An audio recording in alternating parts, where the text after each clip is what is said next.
guys, welcome to my YouTube channel. ඉතින් මේක video එක අවුරුදු කාලේ ගත්ත එකක්. දැන් තමයි මේකට වොයිස් කරන්නේ. ඉතින් අපි එහෙ ගිහින් සති දෙකක් වගේ ඉඳියා. ඉන්නකොට අපිට හිතුණා මාතර පරවිදූපත යන්න. ඉතින් අපි හවස් වෙලා ගියා මාතර පරවිදූපතට යන්න ස්ටේෂන් එකට.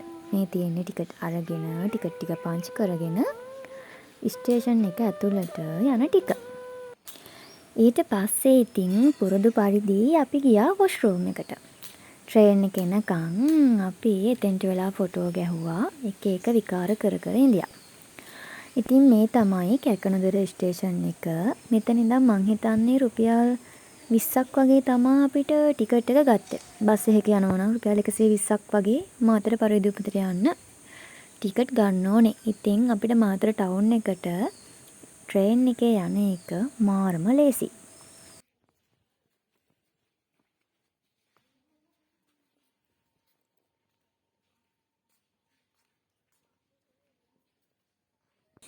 ඉතින් මේ බලන්නකෝ අපේ අම්මගේ තියෙන ලොක්කම. මේ මෙච්චර පුපුරන්නේ ස්ටේෂන් එකට එනකොට ෆොටෝ එකක් ගත්තේ නැහැ කියලා. මොකද එතන ෆොටෝ ගන්න තරම් ලස්සනක් තිබුණේ නැහැ. මං ඉතින් කිව්වා දැන් ඕනේ නැහැ. අපි බීච් එකට ගිහිල්ලාම ගමු කියලා. ඉතින් ඔන්න ඕකට තමයි එනකම්ම පුපුර ඉඳියේ.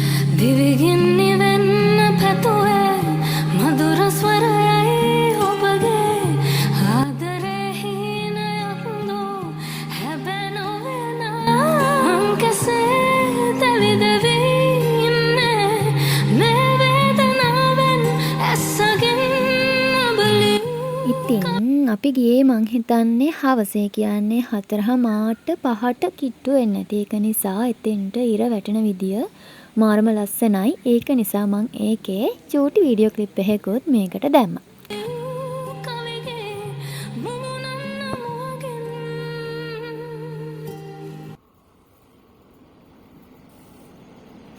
එහෙම ඉන්නකොට ඊට පස්සේ බෙලියත්තට යන ට්‍රේන් එක ආවා.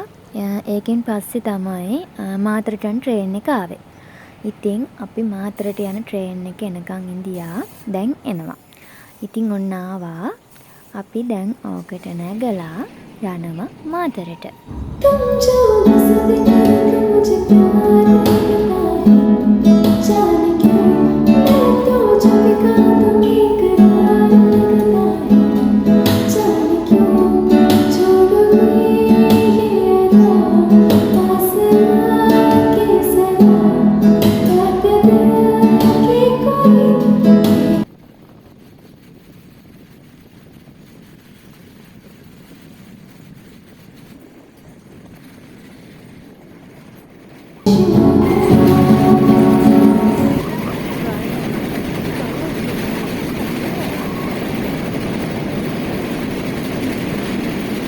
ලංකාවේ තියෙන දැනට දිගම උමග. ඉතින් ගොඩාරියක් දුර මං හිතන්නේ මේ උමග තියෙනවා.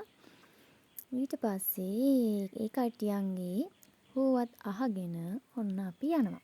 මේ වෙලාව මාරම ලස්සනයි. ඉර බහින වෙලාවනේ. ඒක නිසා මං එළියේ චූටි වීඩියෝ ක්ලිප් ටිකක් දැම්මා. මෙන්න මේ හරියේ ගස්වල මේ වෙහෙර හෙන හරිය. මෙන්න මේ හරියේ ගස්වල වවුල්ලෝ මාරට ඉන්නවා. මං හිතන්නේ එක 500කට වඩා මේ ගස්වල එල්ලිලා ඉන්න. වලට පේනවත් ඇති කළු පාටට එල්ලිලා ඉන්නවා.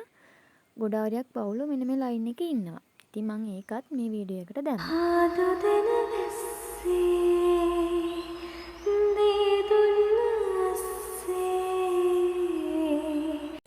ඉතින් අපේ අම්මා නම් මේ වෙලාවෙත් පුපුර තමයි යන්නේ. ඔය පේනෝනි මූණේ හැටි මට බැන තමයි යන්නේ. මං ඒක නිසා වීඩියෝ එකේ සවුන්ඩ් එකත් මියුට් කරා.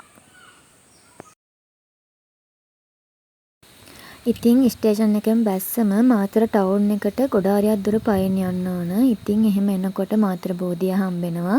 ඊට පස්සේ ඉතින් අපි මාතර බෝධියටත් ගියා. ඉතින් මේ තියෙන්නේ මාතර පාලම. අපි මෙතන යනකොට කට්ටිය එකතු වෙලා මොකක්ම හරි බලනවා. ඉතින් අපිට හිතා ගන්න බැරුණා මොකක් බලනවද කියලා.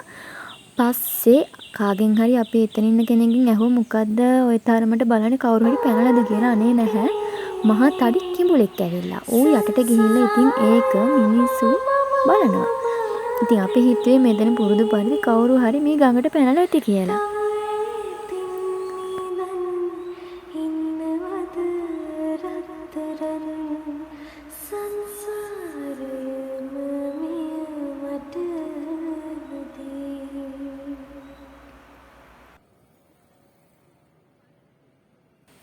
ඔන්න ඉතින් අපි පරවිදි උපතට ආවා. මේකේ අර එහා පැත්තෙන් තියෙන්නේ කලින් කඩන් වැටුණු පාලම. ඔයටත් කලින් තිබුණේ වැල් පාලමක්. අපි චූටි කාලේ වැල් පාලමෙත් ගියා හරිම බයෙන්. දැන් නම් මෙන්න මේ සිමෙන්ති වලින් පාලමක් හදලා තියෙනවා අරක කලින් කඩන් වැටුණ නිසා. ඉතින් දැන් වීඩියෝ එක ඔයාලා බලන්න. මම වොයිස් කරන්නේ නැහැ මෙතන ඉඳන්.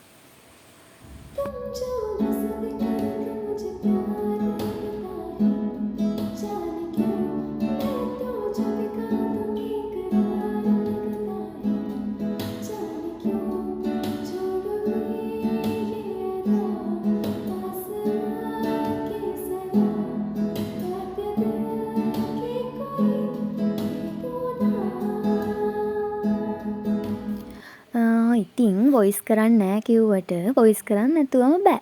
මොකද මෙතන වෙන දේවල් ඔයාලට තේරෙන්නේ නෑනේ.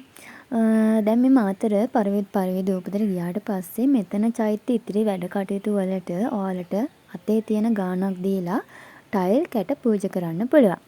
ඉතින් අපේ කිංකිණී ඇවිල්ලා එයාගේ වීඩියෝ එකක් ගන්නලු අර ඉස්සරහට ඇවිදන් යන ඒවා. අන්න ඒව ගන්න කියලා මෙතන අඬව වැඩියා. ඊට පස්සේ ඉතින් එයාගේ චූටි වීඩියෝ ක්ලිප් ටිකකුත් අරගෙන අපි ගෙදර යන්න ආවා.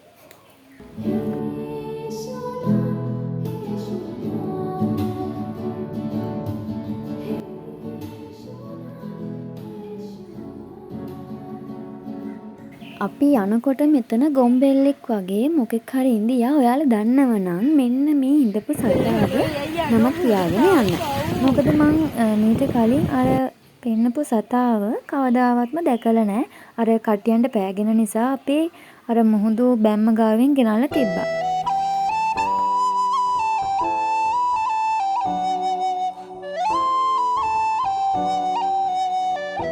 අපි ඊට පස්සේ බීච් එකටත් ගිහින් චුට්ටක් වෙලා ඉඳලා ට්‍රේන් එකේ එන්න හිතාගෙන තමයි ගියේ. හැබැයි ට්‍රේන් එකේ එන්න බැරි වුණා. ඊට පස්සේ බස් එකේ ඇවිල්ලා අපි ආපහු ස්ටේෂන් එකට ගියා බයික් එක ගන්න.